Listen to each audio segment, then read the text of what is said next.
이번 시간에는 시대 표적을 자세히 살펴볼 건데, 아까 전 시간에서 말씀드린 것처럼 우리가 보통 말세의 표적이다라고 하면 그냥 지금까지는 없던 일들이 뭔가 세상의 끝날이 가까웠을 때 갑자기 막 이상한 재앙적인 일들이 막 일어나고 막 이렇게 생각하는 경향이 있는데, 성경이 말하는 시대의 표적은 그런 게 아니라 초림부터 재림 전체 교회 시대에 일반적으로 일어날 어떤 일들, 그리고 그 일들을 보면서 내가 말세에 속해 있구나. 그리고 동시에 그만큼 주님의 재림의 때가 다가오고 있구나라는 그런 것들이 시대의 표적이다. 하지만 동시에 이 시대의 표적은 어떤 이를테면 이렇게 그래프를 그리는데 점점 주님의 재림이 다가올수록 절정을 향해 가고 있다. 그래서 이 모든 시대의 표적들은 점점 강화되는 어떤 특성을 가진다라고 정리하시면 되겠습니다. 자, 세 가지로 분류해서 살펴볼 건데, 첫 번째 시대의 표적에는 하나님의 은혜를 입증하는 표적들이 있죠. 우리가 속한 이 시대 말세, 하나님의 분명한 이런 은혜들이 나타나고 있다라는 것들, 그것에 두 가지가 포함되는데, 하나는 뭐예요? 네, 복음이 만국으로 만민에게 전파되는 것. 두 번째는 온 이스라엘이 구원받는 것. 이 두 가지 먼저 살펴보죠. 자, 오늘 계속 보고 있는 말씀인데, 이 천국 복음이 모든 민족에게 증언되기 위하여 온 세상에 전파되리니 그제야 뭐가 온다? 끝이 온다. 하나님의 복음이 모든 민족에게 전파되기 전까지 예수님 재림하시지 않는다. 분명한 강력한 시대의 표적이죠. 자, 여러분, 구약 성경에는 하나님이 모든 민족을 구원하시고자 하는 어떤 분명한 계획과 뜻이 있고, 그게 실제로 여러 차례 계시가 되었어요. 아래 각주 보시겠어요? 짤막하게 정리할게요. 하나님은 아브라함을 통해 땅의 모든 족속이 무엇을 얻게 될 것이다? 복을 얻게 된다. 그리고 후에 아브라함의 이름을 뭐로 바꾸시죠? 아브라함. 그 이름은 뭔데요? 여러 민족의 아버지. 그러니까 하나님은 아브라함이 모든 민족의 아버지가 되길 원하셨다. 그 말은 뭐예요? 모든 민족이 구원받길 원하신다. 이게 구약에 나타난 하나님의 뜻이죠. 이런 약속은 아브라함, 이삭, 야곱, 이스라엘 12지파 계속 계승되는데, 그 과정 속에 주목할 만한 것, 우리가 예수님의 마태복음 족보에서도 알 수 있는 것, 누가 그 백성 중에 편입이 되냐면 라합이라든지 룻과 같은 이방인이 포함되죠. 그러니까 하나님은, 우리가 오해하지 말아야 돼요. 하나님은 구약 때는 이스라엘만 구원하기로, 근데 신약 때 와서 그 구원이 갑자기 바뀌어. 구원의 계획이 변경돼. 그래서 이제 모든 민족도 구원하기, 이런 게 아니라 태초부터 마지막 때까지 하나님은 하나의 뜻, 하나의 계획을 가지고 있죠. 원래부터 하나님은 아브라함을 통해, 아브라함의 후손을 통해 모든 민족을 구원하고자 하셨죠. 다만 구약에서는 그게 이루어지지 않았죠. 모든 민족이 구원받는 게 하나님의 뜻이지만 그게 구약 역사 속에서는 제대로 구현되지 않았다고요. 왜? 이스라엘의 불순종으로 인해서. 맞죠? 아래 각주 조금 더 읽어볼게요. 하지만 이스라엘의 불순종으로 인해 그런 하나님의 뜻은 실제 역사 속에서 요원한 것으로만 느껴졌다. 이에 하나님은 마지막 날이 되면 모든 민족에게 성령을 부어주시고 땅의 끝이 하나님의 구원을 보게 될 것이며, 여호와의 종 메시아를 뭐로 세울 거다? 뭐로 세워요? 열방의 빛으로 세울 거다. 그 말씀, 다음 말씀 한번 읽어볼까요? 시작. 땅의 모든 끝이여 대개로 돌이켜 구원을 받으라. 네, 이게 일관된 하나님의 계획이라는 거죠. 하나님의 뜻이죠. 그래서 8페이지 맨 위를 볼게요. 구약에서도 하나님은 끊임없이 선교를 강조하십니다. 하지만 구약에는 정작 강력한 선교가 나타나지 않습니다. 근데 우리가 신약으로 오면 갑자기 그림이 확 바뀌어요. 전혀 다른 영화를 보는 것 같아요. 신약에서는 온 세계 전체를 향한 선교가 활발하게 나타납니다. 이게 뭐가 된다는 거죠? 시대의 표적이 된다는 거예요. 이게 마지막 때에 대한 시대의 징조가 된다라는 것이죠. 두 번째 줄. 하지만 때가 차매 하나님의 아들 메시아 그리스도이신 예수께서 이 땅에 찾아오셨고 그는 온 이스라엘 지역에 하나님의 복음을 전파하시며 십자가에서 구원을 완성하셨습니다. 그리고 승천하시기 전에 제자들을 향해서 뭐를 주세요? 지상 명령을 주시죠. 굉장히 중요한 말씀인데 함께 읽어볼까요? 시작. 예수께서 말씀하여 이르시되 하늘과 땅의 모든 것들을 내게 주셨으니 그러므로 너희는 가서 모든 민족을 제자로 삼아 아버지와 아들과 성령의 이름으로 세례를 베푸고 내가 너희에게 분부한 모든 것을 가르쳐 지키게 하라. 볼지어다 내가 세상 끝날까지 너희와 항상 함께 있으리라 하시니라. 아멘. 자, 모든 민족을 제자로 삼아라. 세례를 베풀어라. 내가 너에게 분부하고 가르친 모든 것을 전해라 라고 하죠. 아브라함 약속의 성취예요. 아브라함 너를 통해 모든 열방이 복받게 할게. 너를 모든 민족의 아버지로 삼아줄게. 이방의 빛으로 삼아줄게. 이스라엘이 불순종에서 구약 역사 속에서 구현되지 않았던 그 열방을 향한 선교, 모든 민족을 향한 복음의 전파가 드디어 예수님의 오심으로 인해서 이 땅에 시작되었죠. 이것은 분명한 시대의 표적이다라는 거예요. 그 다음 보시면 예수님으로 인해 시작된 말세, 곧 마지막 때의 특징, 시대의 표적은 복음이 만민에게 전파되는 것입니다. 20절 하반부를 보시면 볼지어다 내가 언제까지요? 지상 명령을 제자들에게 주시면서 언제까지? 그럼 이건 뭐예요? 주님이 재림하실 때까지 이 시대의 표적은 어떻게 된다? 계속된다. 모든 민족에게 복음이 전해지는 이 시대의 표적은 말세의 계속적인 특징이 된다라는 것이죠. 그리고 가장 중요한 게 18절이거든요. 18절 합독할게요. 시작. 하늘과 땅의 모든 것들을 내게 주셨으니. 네, 이게 무슨 말이냐면 여러분 그 모든 민족에게 복음이 전해지는 시대의 표적은 이런 의미를 가지고 있어요. 구약 때는 이스라엘 한 민족에만 제한됐던 구원이 복음이 이제 예수님의 오심으로 인해서 사도행전에서 그 폭발적인 복음 성장을 보여주잖아요. 온 세계 모든 민족을 향해서 하나님과 그리스도가 전해지는 거 보면서 우리는 뭘 깨닫냐면 아 말세다. 마지막 때다. 동시에 이 말세가 마지막 재림의 때를 향해서 나아가고 있다. 그런데 예수님께서 그 약속을 주실 때 뭐라고 하냐면 하늘과 땅의 모든 권세가 내게 있다라고 하죠. 그래서 우리는 뭘 알 수 있냐면 예수님 다시 오실 때까지 복음은 계속 전파될 건데 하늘과 땅의 모든 권세가 누구에게 있으니? 예수에게 있으니. 모든 민족에게 복음이 전파되는 이 선교의 사역은 실패하지 않는다. 마침내 모든 민족에게 복음이 전파되는 때가 올 거다.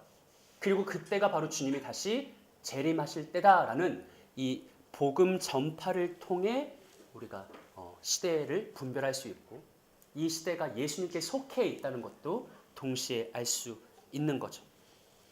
시대의 표적은 모두가 절정을 향해 나아가고 있습니다. 예수님의 재림이 가까이 올 때 만민에게 복음이 전파되는 이 시대의 표적도 절정에 이르게 될 것입니다. 그래서 여러분 어떤 선교단체들은 그걸 만들어요. 세계의 지도를 이렇게 해놓고 세계의 미전도 종족 현황표를 만들어요. 어디까지는 복음이 전파됐는데 아직도 이런 소수민족 어디 나라에는 복음이 들어가지 않았다라는 미전도 종족 현황표를 만들어 놓고 여기서 한 걸음 더 나아가서 뭐 그 선한 의도지만 주님의 재림 시계를 만들어요. 우리 그런 거 있잖아요. 환경 시계 있잖아요. 뭐라고 하지? 뭐 지구 종말 시계인가 막 그래가지고 뭐 5분 전이라면 지구 종말 뭐 환경 파괴와 그거의 관점에서 봤을 때 뭐 지구 멸망하기 5분 전 뭐 이런 거 있잖아요. 마찬가지로 세계의 복음화를 기반으로 해서 주님의 재림 시계를 만들어요. 선한 의도지. 뭐를 독려하는 거예요? 선교 열심히 하자 이거잖아요. 근데 아까 우리가 이제 말했던 것처럼 이 재림에 대해서 말할 때 우리가 한 가지 분명히 못 박아야 될 게 있다. 주님의 구체적인 재림 시기는 알 수가 있다 없다? 없다. 그리고 그것을 우리가 막 알려고 하고 추적하려고 하고 그 모든 게 성경에 의도되어 있다? 아니죠. 절대 아니죠. 그러니까 그걸 비난할 생각은 아니에요. 뭐 미전도 종족 현황표를 만들고 주님의 재림시계 만들고 그래서 우리가 선교 더 열심히 하자 다 좋아. 그런데 우리가 또 분별할 건 분별해야 되는 거죠. 이렇게 질문할게요. 아까 쉬는 시간에도 요섭이 질문하더라고.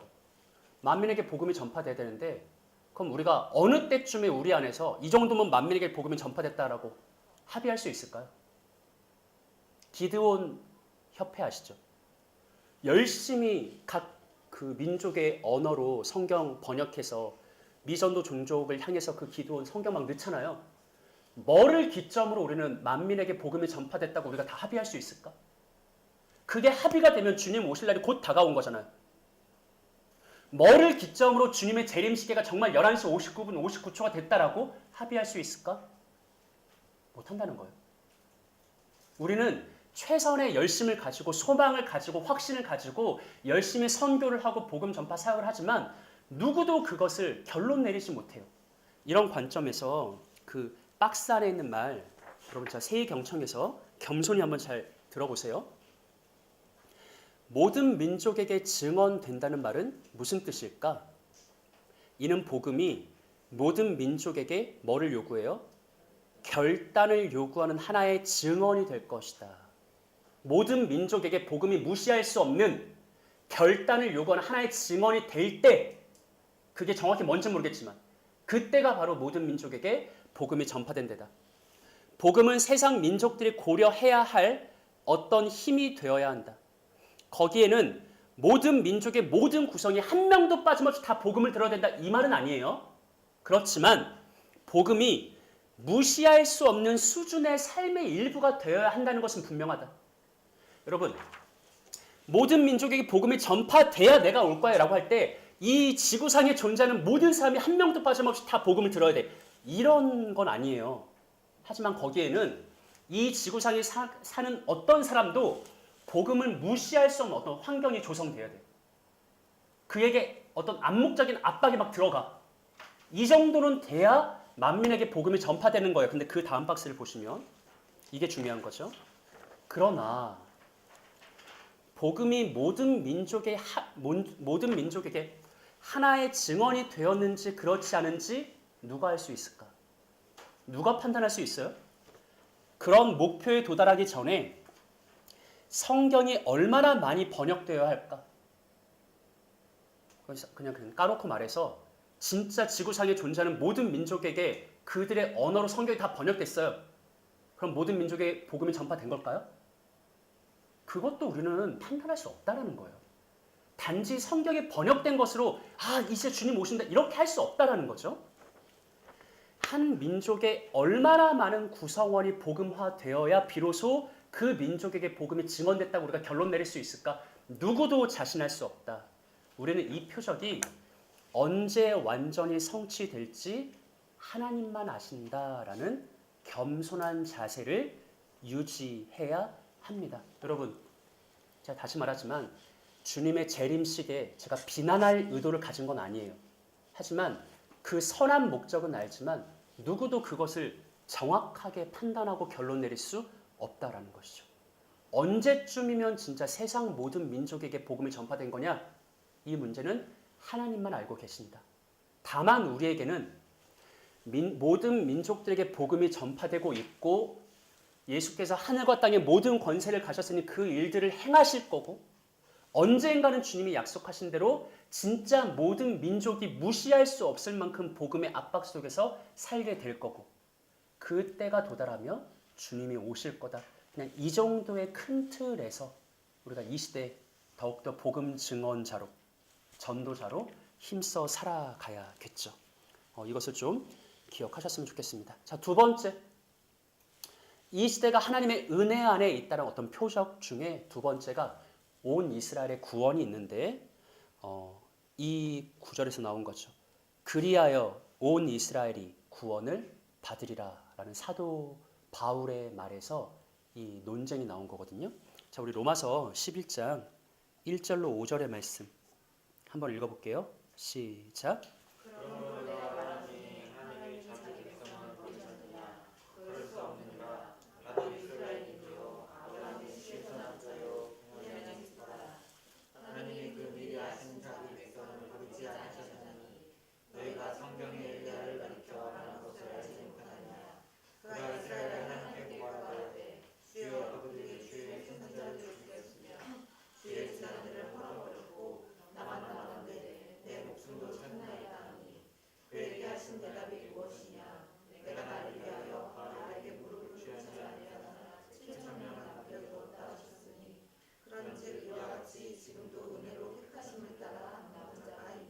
아멘. 그리고 좀 어려운 부분이에요. 저도 조금 더 공부를 해야 되는 부분인데 사실 그 종말론에 대한 책이 이렇게 많지는 않더라고요. 그것도 잘 쓰여진 책이 그렇게 많지는 않더라고요. 그래서 이 온 이스라엘의 구원 문제는 우리가 다음에 할, 그러니까 오늘 말고 진짜 다음에 할 천년왕국까지 다루어야 조금 이게 풀리는 문제거든요. 여러분 한번 이 시간 뭐 굳이 막 입으로 대답하실 필요는 없겠지만 여러분들은 평소 유대인들의 구원에 대해서 어떤 이해를 가지고 있었어요? 유대인들에 대해서 어떤 인식을 가지고 착한 사람, 나쁜 사람. 유대인들은 어때요? 지금 유대인들에 대해서 여러분은 그냥 아무 생각이 없는가? 유대인들은 구원 받을까 못 받을까? 구원을 지금 받고 있나 못 받고 있나? 지금 우리 이방인들이잖아요. 우리 유대인, 비유대인이잖아요. 우리를 향한 하나님의 구원 계획은 너무나 잘 알고 있죠. 사도행전을 잘 나와 있고 어떻게 구원받고 하나님이 어떻게 역사하고 있는지 우리가 잘 알고 있잖아요. 근데 유대인들을 향한 하나님의 구원 계획은 어떻게 되는 거예요? 이게 중요한 이슈거든요. 거기에 본질로 들어가면 어떤 문제가 있냐면 우리랑 같을까 다를까? 우리의 대답은 뭘까요? 뭘 것 같아요? 같다. 우리 좀 이제 대충 그 분위기 알잖아요. 우리가 항상 어떤 식으로 대답할지 대충 알잖아. 그러니까 하나님이 구원 계획을 가지고 있는데 유대인과 이방인이 있단 말이에요. 그럼 유대인에 대한 구원 계획과 이방인에 대한 구원 계획이 다를까 같을까? 본질에는 이 싸움이 있어요. 우리는 같다라고. 하나님의 구원 계획은 하나다. 동일하다. 신실하다. 이렇게 믿거든요. 근데 유대인에 대해서는 하나님이 특별한 유대인들만을 향한 계획이 있다라고 또 해석하고 주장하는 사람들이 있고 이런 관점에서 세대주의적 천년왕국이 나오고 막 이런 좀 복잡한 이슈들이 있어요. 오늘 막 그런 걸 자세하게 다루진 못하겠지만 이 한 가지 논점은 가지고 있자라는 거죠. 하나님의 구원 계획은 다르지 않다. 모두를 향한 하나님은 동일한 구원을 가지고 있다. 우리가 구원받는 방법과 유대인이 구원받는 방법이 서로 다르지 않다라는 이 한 가지를 좀 기억하시면서 좀 논의를 함께 살펴보죠. 그 박스 안에 있는 말씀 차근 보세요. 바울이 뭘 말하고 싶은지 말씀을 통해서 한번 찾아봅시다. 그러므로 내가 말하노니 하나님이 자기 백성을 버리셨느냐? 여기서 자기 백성은 뭘까요? 유대인들이에요. 하나님이 유대인들을 버렸냐? 바울의 대답은 뭐예요? 그럴 수 없다. 나도 이스라엘 사람이다. 아브라함 씨에서 난 자다. 베냐민 지파다라고 말하죠. 2절. 하나님이 그 미리 하신 자기 백성을 버리지 않았다. 그래서 그거를 이제 바울이 예증하는데 그 예로 엘리야의 시대를 말해요. 너희가 성경이 엘리야를 가리켜 말한 것을 알지 못하느냐? 그가 이스라엘을 하나님께 고발하죠. 뭐라고 고발하냐면 하나님, 이스라엘 백성들이 주의 선자들을 다 죽였습니다. 주의 제단을 다 헐어버렸습니다. 이제 누구만 남았습니다. 나만 남았습니다. 하나님 선자는 나밖에 안 남았어요. 참 신자 진짜 나밖에 없어요. 근데 나도 죽이려고 해요. 나 좀 살려줘요. 라고 했죠. 근데 하나님이 그에게 뭐라고 대답하세요? 4절 하반부 합독할까요? 시작.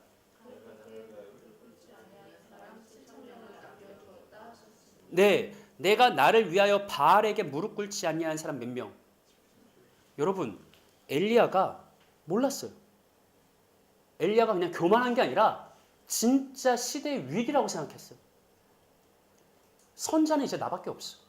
다 죽었어. 제단도 다 헐렸어.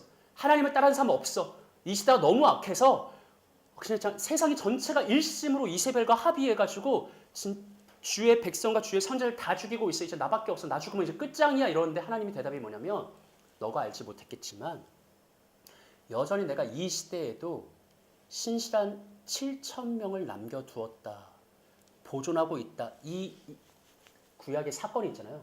바울이 야 니네가 보기엔 어때? 유대인들이 버려진 것 같아?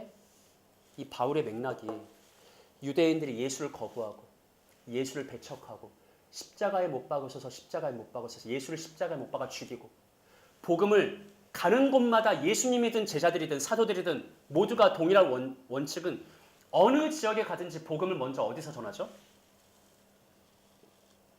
나와야 되는데 어디서 전해요? 항상 어디로 가잖아? 회당으로 가잖아. 회당. 유대인의 회당. 복음은 누구한테 먼저 전해야 돼요? 유대인에게 먼저 전해야 돼요. 그런데 사도행전에 누차 말하는 거 보면 유대인들에게 전하면 그들은 받질 않아요. 바울을 끝까지 쫓아다니면서 막 바울을 죽이려고 하고 괴롭히고 반대해요. 대적해요. 그러다 보니까 바울이 먼지를 털고 회당을 나가서 광장으로 가고 이방인들에게 가고 그러면 이방인들 막 복음을 다 받아들여. 회개하고 회심해요. 그러니까 지금 상황이 뭐냐면 복음이 온 세상 열방을 향해서 막 뻗어가고 있는데 정작 누구는 버림받은 것 같아. 유대인은 버림받은 것 같아. 그러니까 초대교회 때도 이게 이슈가 된 거죠. 야, 이스라엘은 버림받은 거냐? 하나님이 자기 백성을 버렸냐? 근데 바울이 거기다 대답을 하는데 그럴 수 없느니라.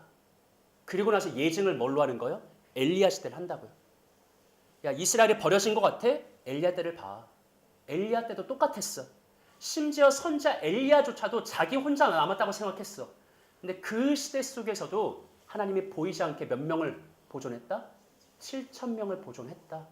그러니까 바울의 논지는 뭐냐면 너희가 지금은 유대인들이 버림받은 것 같지만 그렇지가 않고 하나님은 여전히 이 시대 속에서도 엘리야 때처럼 그의 백성들을 보존하시고 보존하실 거다라는 이런 논지로 로마서 11장이 이어지고 있는 거예요.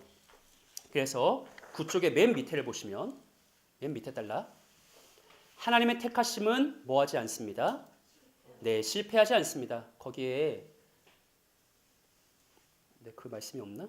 그 하나님의 은사와 부르시면 후회하심이 없다라는 구절이 있거든요. 원래는 이스라엘은 용도 폐기되지 않았습니다. 물론 이스라엘은 자신들을 향한 하나님의 부르심의 뜻에 순종하지 않았습니다. 이방의 빛 제사장 나라가 되지 못했습니다. 심지어 그들은 예수께서 다윗의 자손 메시아로 오셨음에도 불구하고 그를 거부하고 배척하며 끝내 어떻게 했죠? 십자가에 못 박아 죽였어요. 그런데 하나님은 놀랍게도 그런 이스라엘의 실패와 불순종을 어떻게 바꾸세요? 자기 뜻의 성취의 도구로 바꾸세요. 이와 비슷한 내용이 각주 7번에 있죠. 사도행전 4장 한번 읽어볼까요? 시작. 헤롯과 본디오피라도는 이방인과 이스라엘 백성과 학대하여 하나님께서 기름 부으신 거룩한 종 예수를 불러 하나님의 권능과 뜻대로 이루려고 예정하신 그것을 행하려고 그 이름에 모였나이다. 아멘. 여러분 이게 하나님의 놀라운 권능인데 헤롯과 본디오 빌라도와 이방인과 이스라엘 백성들 온 세상이지. 온 세상이 합세해서 예수를 죽여요. 그런데 하나님은 그들의 악함을 통해 자기의 뜻을 이루셨다라고 말하죠. 이게 이스라엘에 버려진 것 같은 현실에도 그대로 적용이 되거든요. 거기 로마서 11장 11절과 12절 보세요. 자, 그러므로 내가 말하노니 그 이스라엘입니다. 이스라엘이 넘어지기까지 실족했느냐? 그럴 수 없다.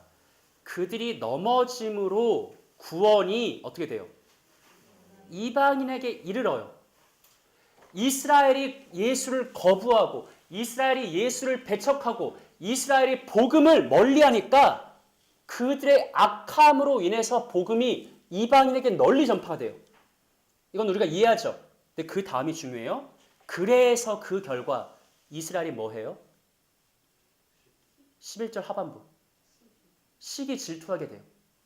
가만 보니까 우리가 예수도 거부하고 복음도 거부했는데 이방인들이 예수도 받아들이고 복음도 받아들이면서 하나님의 백성으로 막 하는 걸 보면서 점차 유대인들 마음속에 하나님이 뭘 일으키냐면 시기와 질투, 부정적인 게 아니라 선한 차원의 열망을 불러일으킨다는 거예요.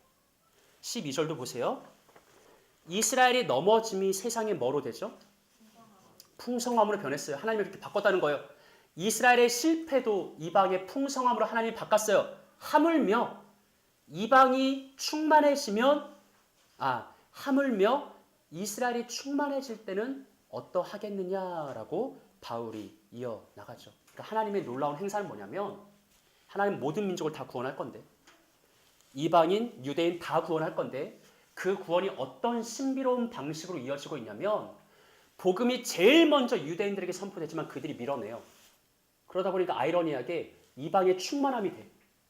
근데 그 이방의 충만함이 이스라엘에 어떤 열정과 열망과 시기를 막 불러일으켜서 다시 그들이 하나님께 돌아오는 선한 계기로 하나님이 또 사용하신다.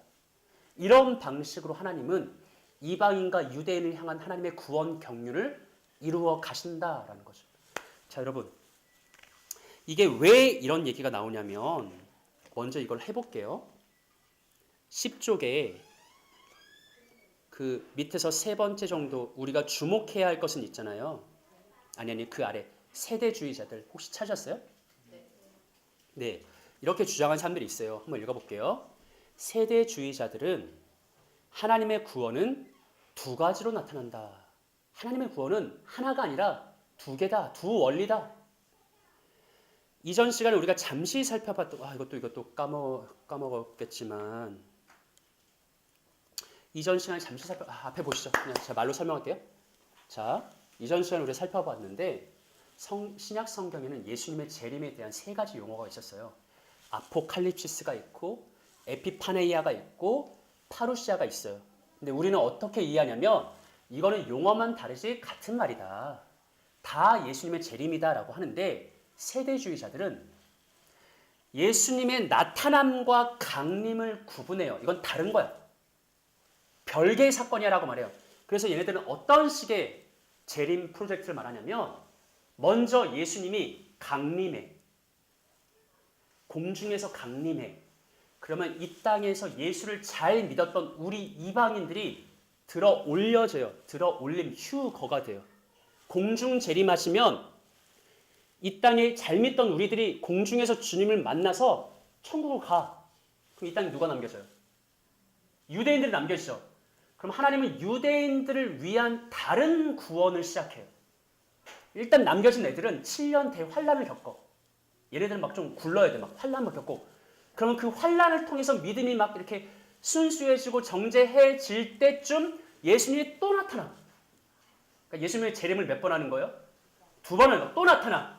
그럼 그때 유대인들이 구원받으면서 천년왕국이 시작되고 뭐 이런 식의 주장을 해요. 여기에 골자는 뭐냐면 이방인을 향한 하나님의 구원과 유대인을 향한 하나님의 구원이 두 가지로 나타난다. 하나님이 하나의 일관된 구원을 행하시는 게 아니라 두 가지로 나타난다라고 주장을 하는데 정말 바울이 그렇게 말하는지 두 번째 박스 보세요. 로마서 11장 17절 18절 합독할까요? 시작.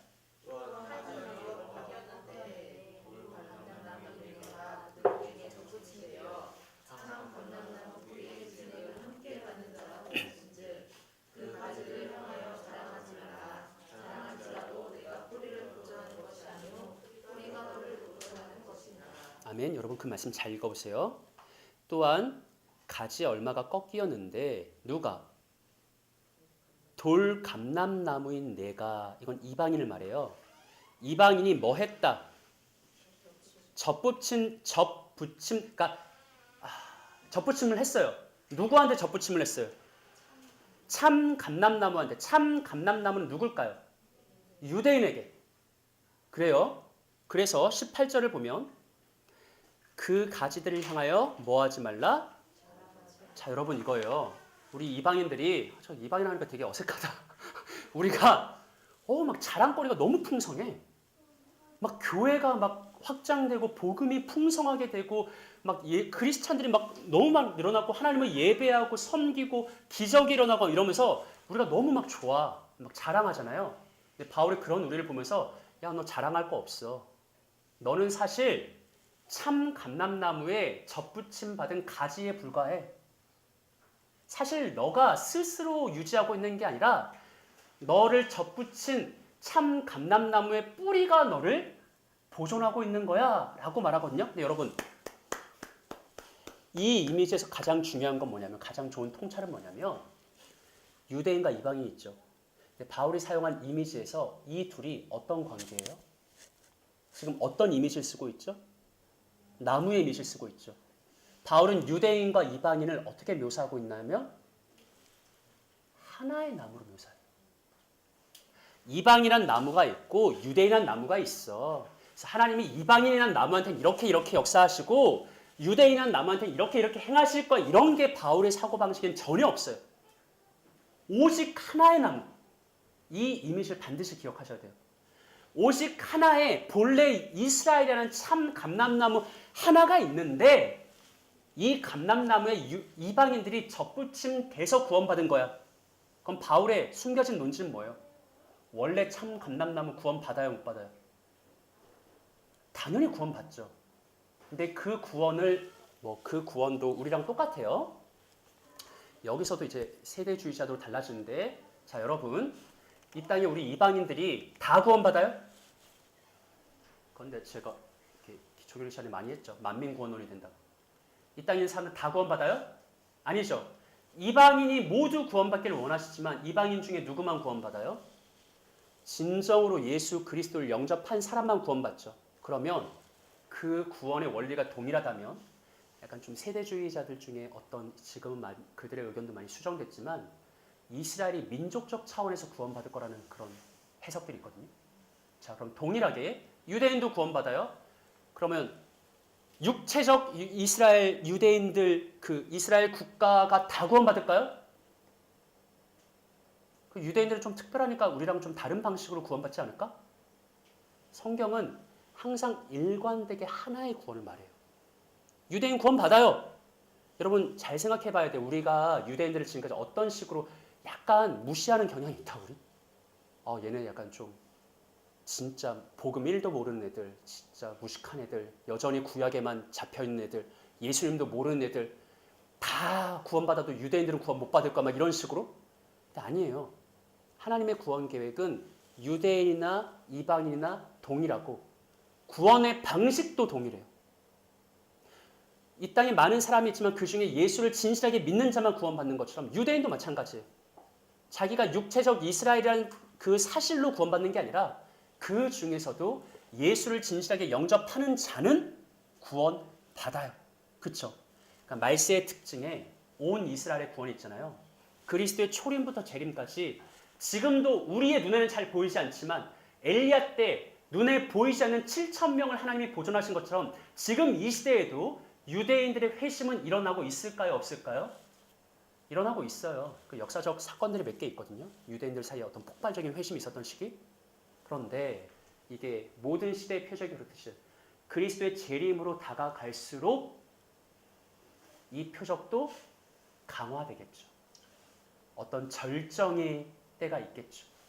그러면 제가 그냥 기대하기로는 지금도 유대인들의 회심이 일어나고 있지만 언젠가는 또 그들 사이에 어떤 대규모 회심도 가능하지 않을까? 이런 기대 정도는 우리가 할 수 있다라는 것이죠. 그래서 그 그림을 보시면 오른쪽에 있는 우리는 아래 그림이에요. 초림부터 재림 이 말세 기간 동안에 이방인과 유대인이 동일한 방식으로 동일한 구원을 받는다. 네, 11쪽입니다. 그런데 그의 윗 그림을 보면 어떤 사람들은 초림부터 재림 때까지는 누가 구원받고 그럼 그 다음에 우리들은 다 이게 공중으로 올라가고 지상에는 누구만 남아서 유대인만 남아서 7년의 대환란을 겪으면서 뭔가 이들을 향한 다른 구원 프로젝트가 있는 것처럼 생각하는 사람들이 있지만 성경은 전혀 그렇지 않고 유대인과 이방인은 바울의 이미지 잘 기억하세요. 하나의 나무다. 한 나무다. 하나의 구원이 있을 뿐이다 라는 것이죠. 이런 차원에서 로마서 11장 29절로 31절 여기에 있었군요. 여기 한번 합독합시다. 12쪽입니다. 12쪽. 시작.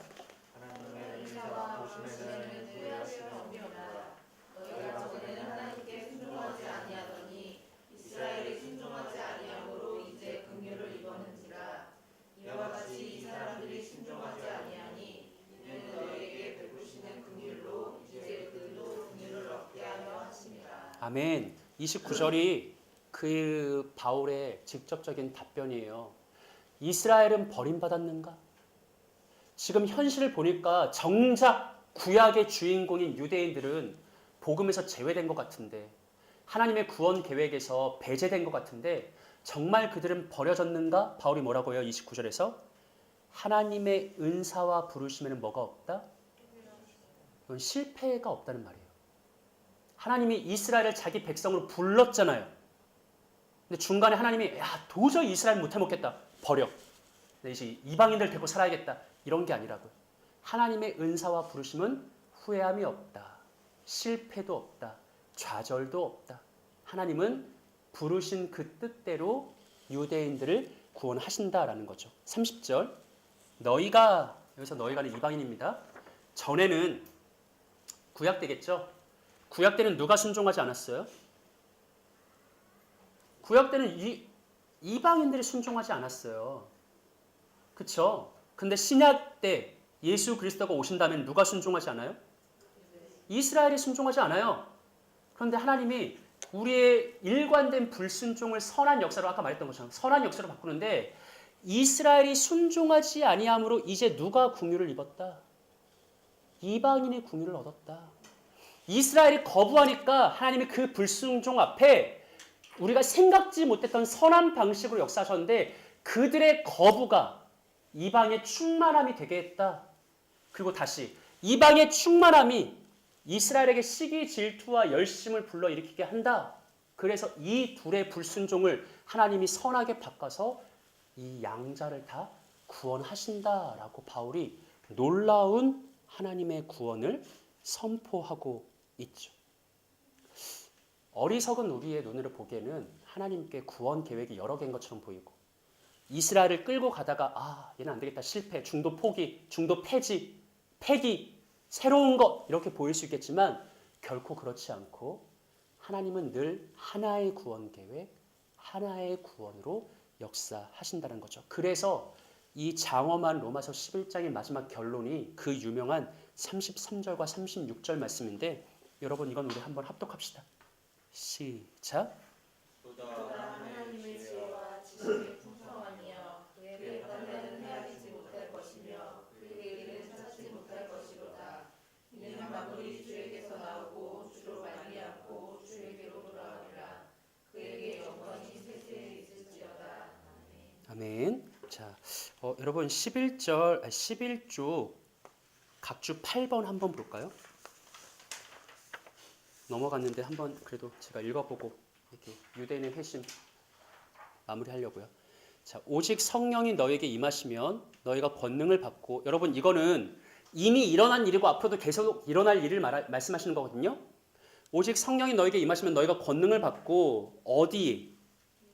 예루살렘은 또 유대, 사마리아, 땅끝, 이게 그 당시 사람들의 사고방식은요. 먼저는 유대인, 그 다음에 본래는 같은 이스라엘 족속이었으나 지금은 변질된 사마리아, 그 다음 마지막은 어디까지? 이방인. 그러니까 이미 사도행전에서 복음은 누구에게 전파됐죠?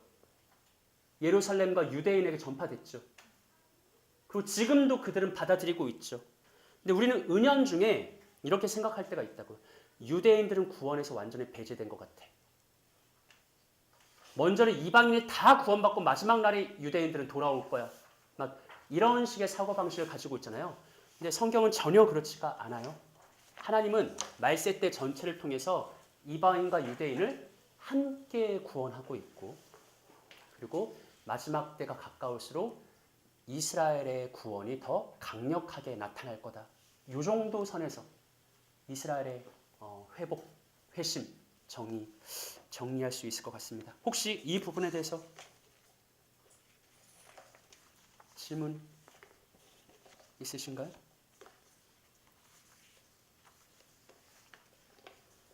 없으신가요? 네, 그러면 이번 시간에는 환난까지 하고 쉬었다가 나머지 하겠습니다. 환난까지만 할게요. 요한복음 16장 33절 한번 읽어볼까요? 시작. 네, 13쪽에 맨 위에 시작.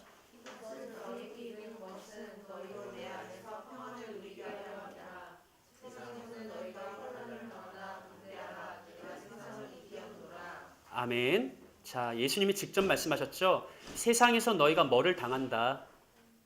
환난을 당한다. 자, 그럼 질문할게요. 여기서 말하는 그 환난은 예수님의 재림 직전에만 받을 거다. 이런 의미일까요? 아니죠. 예수님의 초림 때부터 재림 때까지 이 말세 전체의 일반적인 특징을 말하는 거죠. 그래서 각 줄을 읽어보진 않겠지만 각 줄 9번을 보시면 환란에 대한 수많은 성경의 예언들이 있어요.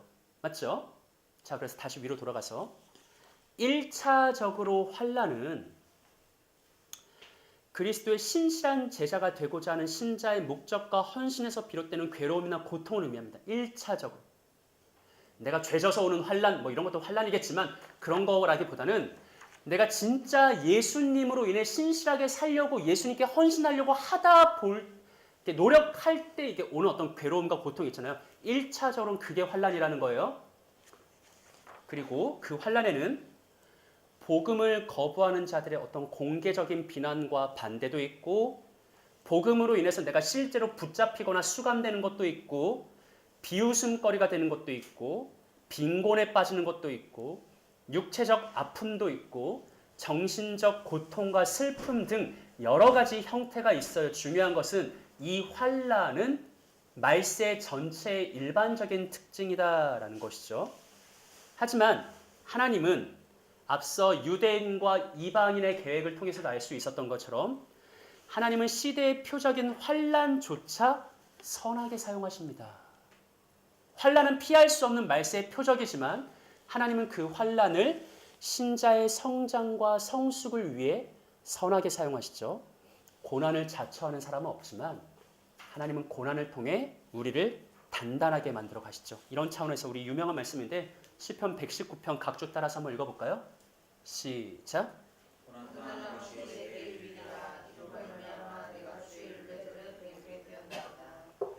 아멘. 자, 그래요. 자, 그래서 지금 우리가 시대 표적에서 계속 강조하고 있는 건데, 반복하고 있는 건데, 환란은 말세 전체의 일반적인 특징이죠. 하지만 모든 시대의 표적은 뭐를 향해 가고 있다고요? 절정을 향해 가고 있다고요. 주님이 재림하실 때가 되면 모든 환란은 그 강도가 강화될 거라고요. 그러면 여러분 대환란이란 말 들어보셨어요? 좀 이렇게 교회에서 신앙생활 하면서 대환란이란 말 들어보셨어요? 대환란이 있을까요? 없을까요? 대환란이 있을까요? 없을까요? 있을 거라고 생각해요.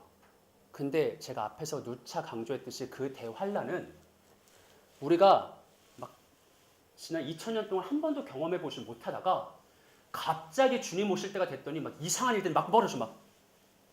뭐가 있을까요? 지금까지 우리가 경험하지 못 외계인이 침공한다든지 지금까지 2000년 동안 이 땅에 없었는데 누가 봐도 야 이건 대환란이다 싶은 이상한 일들이 막 벌어져. 그런 대환란이 아니에요. 성경은 분명히 대환란을 암시하는데 암시만이 아니라 뭐 큰 환란이라는 표현도 있어요. 성경 말한 대환란은 뭐냐면 예수의 초림부터 말세까지 이 땅에는 늘 환란이 있어요.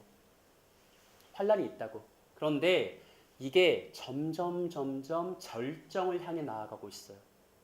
예수의 재림이 임박하면 환란도 절정에 올라갈 거예요. 그때를 우리는 대환란이라고 부를 수 있겠죠. 지금까지 없던 환란이 오는 게 아니라 지금까지 늘 있었던 환란이 강도가 올라가는 이런 차원의 대환란. 좀 이렇게 정의하시면 되겠죠. 이런 차원에서 마태복음 24장 21절과 22절 말씀 한번 읽어볼까요? 시작. 이는 그때 큰 환란이 있겠습니다. 창세로부터 지금까지 이런 환란이 없었고 후에도 없으리라. 그날들을 감하지 않으면 모든 육체가 구원을 얻지 못할 것이나 그러나 택하신 자들을 위하여 그날들을 감하시리라. 아멘. 자, 여러분 앞에 보세요. 이게 아까 우리가 전 시간에 중요하게 다뤘던 감람산 강화의 부분이에요. 자, 예수님이 감람산에서 종말에 있을 일들을 말씀하시는데, 자, 우리가 되게 중요하게 다뤘죠. 예수님이 예언적 원근법을 사용하신다. 무슨 말이에요? 예수님의 부활과 지금 우리들의 시대와 마지막 재림, 이거를 예수님이 막 복합적으로 종합적으로 뒤섞어서 막 말씀하신다라는 거죠. 자, 여러분 21절과 22절 보면 예수님이 뭐를 예고해요? 뭐가 있을 거다? 큰 환란이 있을 거래요. 이 큰 환란이 얼마나 큰 거냐면 창세로부터 지금까지 이런 건 없었고 앞으로도 그러면 전무후무한 대환란이라는 거죠. 22절도 보세요. 그 날들을 감하지 아니하면 모든 육체가 구원을 얻지 못할 거다. 그 정도로 큰 환란이에요. 근데 여러분 마태복음 24장의 문맥을 보면 이 사건이 뭘 의미하냐면 예루살렘 함락을 말해요. 아까 말했잖아요. 돌 위에 돌 하나도 남지 않을 거다. 서기 70년에 로마 장군 티투스에 의해서 예루살렘 성전이 함락되고 멸망되는 그 사건을 예수님이 묘사하거든요. 그런데 약간 오바죠. 이런 환란은 전에도 없었고 앞으로도 없을 거야. 약간 오바잖아요. 이 이상의 환란이 역사 속에 있었고, 아니 예루살렘 그게 아무리 대단했다고 하면 무슨 2차 세계대전에 비할 수 있겠으면 홀로코스터에 비할 수 있겠어요? 여기는 뭐가 담겨 있냐면 예언적 원근법으로 예루살렘 성전 파괴를 말하면서 동시에 뭘 보고 있는 거죠? 예수님은 재림을 보고 있는 거예요. 두 가지를 동시에 말하고 있는 거예요. 예수님의 말씀을 통해서도 우리가 알 수 있는 것은 일반적인 차원에서 말세는 전체 환란의 시기예요. 우리는 지금 환란의 때를 살고 있어. 하지만 아까 살펴보죠. 동시에 은혜의 시기이지. 모든 민족에게 복음이 전파되고 있고 온 이스라엘이 구원받고 있는 은혜의 시기지. 하지만 동시에 환란의 시기예요. 근데 이 환란이 마지막 예수님의 재림의 때가 임박하면 대환란이 찾아올 거래요. 그러니까 여러분 이거 우리의 마음이 이제 쫄리잖아요. 우리가 종말론 하면 가장 먼저 드는 게 막 두렵고 떨리고. 근데 지난 시간에 강조한 것처럼 성경의 의도는 그게 아니라 종말론은 소망이다잖아요. 22절 한번 다시 한번 읽어볼래요? 시작. 그날들 감하지 않으면 모든 육체가 구원을 얻지 못할 것이나 그러나 택하신 자들을 위하여 그날들을 감하시리라. 아멘. 바울의 최종적인 강조점은 뭐예요? 야 예수님의 최종적인 강조점은 뭐예요? 야 큰 환란이 올 거야. 전무후무한 환란이 올 거야. 엄청 무섭지? 거기서 끝나지 않아요. 하나님이 감해해 주실 거, 보호해 주실 거야. 제가 그 말씀을 넣었는데 고린도전서 10장 13절을 14쪽 맨 위에 넣었죠. 우리 잘 아는 말씀인데 한번 읽어볼게요. 고린도전서 10장 13절 시작. 사랑의 감당할 네, 다시 시작. 사람이 감당할 시험 관계는 너희가 당할 것이 없나니 오직 하나님은 미쁘사 너희가 감당하지 못할 시험 당함을 허락하지 아니하시고 시험 당할 즈음에 또한 피할 길을 내사 너희로 능히 감당하게 하시느니라. 아멘. 여러분 지금 이 바울이 말한 원리는 말세의 원리예요. 초림부터 재림 때까지 교회 시대의 원리예요. 우리가 환란 속에서 살아가지만 하나님이 감당할 만큼만 주세요. 피할 길을 내세요. 이 동일한 원리가 어디에도 적용되냐면 큰 환란에도 적용돼요. 환란의 절정의 때가 있을 거예요. 전무후무한 대환란의 시기가 있을 거예요.